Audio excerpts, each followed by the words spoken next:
അനുരാഗിണി ഇതായൻ കരളിൽ.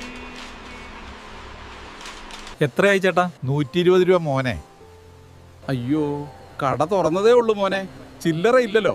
ജിപേ ചെയ്യാമോ? ആ, ബാക്കി കിടക്കട്ടെ. പണ്ട് ഒരുപാട് കടം പറഞ്ഞ് കഴിച്ചിട്ടുള്ളത് അല്ലേ? ആരാ ചേട്ടാ അത്? പള്ളിയുടെ അടുത്തുള്ള കുമാരന്റെ മോന. പണ്ട് ഇവർ ഒരുപാട് കഷ്ടപ്പെട്ടതാണ്. ഇപ്പൊ ഇവൻ കാനഡയിൽ നേഴ്സാണ്. ഇവന് ജോലി കിട്ടിയതും കുടുംബം രക്ഷപ്പെട്ടു. എന്റെ മോനിപ്പോ +2 കഴിയാറായി. അവനും BSc നഴ്സിംഗിന് പോകണമെന്നാ. ഏതെങ്കിലും കോളേജിൽ ചേർത്ത് വിടണം. അങ്ങനെ എവിടെയെങ്കിലും പഠിപ്പിച്ചിട്ട് കാര്യമില്ല. നല്ല കോഴ്സ് നല്ല കോളേജിൽ തന്നെ പഠിപ്പിക്കണം. ഏത് കോളേജിൽ പഠിച്ചാ എന്താ?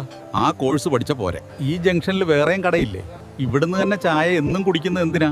ചേട്ടന്റെ കടയിലുള്ള വിശ്വാസം, ആഹാരത്തിന്റെ ക്വാളിറ്റി, പിന്നെ വർഷങ്ങളായി ഉള്ളതല്ലേ. ഒരു ചായക്ക് ഇത്രയും നോക്കുമ്പോ മക്കളുടെ ഭാവി തീരുമാനിക്കുന്ന കോളേജും നോക്കണ്ടേ? എന്റെ മോനും പഠിക്കുന്നത് ഇപ്പൊ പോയ പയ്യൻ പഠിച്ച അതേ കോളേജിലാണ്. Tejaswini hospital group of institutions. അതെവിടെയാണ്? മംഗലാപുരം. മോൻ അവിടെ BSc നഴ്സിംഗ്, മോൾ അവിടെ ഫൈനൽ ഇയർ MSc റേഡിയോളജി. കൊള്ളാലോ. 2-3 കോഴ്സ് ഉണ്ടോ? 3 20-ൽ കൂടുതൽ കോഴ്സസ് ഉണ്ട് അവിടെ. ഡോക്ടർ ശാന്താറാം ഷെട്ടിയുടെ ഓണർഷിപ്പിലുള്ള കോളേജാണ്.